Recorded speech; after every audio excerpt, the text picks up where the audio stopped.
हाम्रो यहाँनिर फालेलुङ 6 र 7 नम्बरको यो झोलुङ्गे पुल भालुखोपमा चाहिँ यहाँ प्राविधिक सरहरूसँगै आज केबलिङ भइरहेछ। अब केबलिङ भए पश्चात चाहिँ यहाँनिर वरिपरिको काम हुनेछ। यता चाहिँ अब केबलिङको लागि यहाँनिर हमर हानै चल्छ भने यहाँ पालो यहाँ लट गरेर घरि के गर्ने घरि के अरे वाक्क भइसक्यो भने यहाँनिर त्यस पछाडि केबलिङ सकेपछि चाहिँ यहाँनिर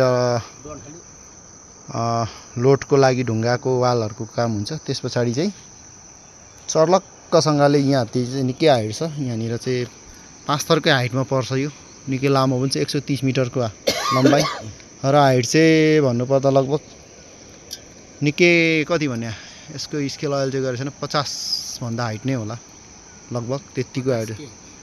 50 मिटर 50 देखि 80 मिटर 80 मिटरको हाइट जति छ त्यहाँ चाहिँ अब यहाँ स्टिल डेक हान्ने हाम्रो काम हुनेछ।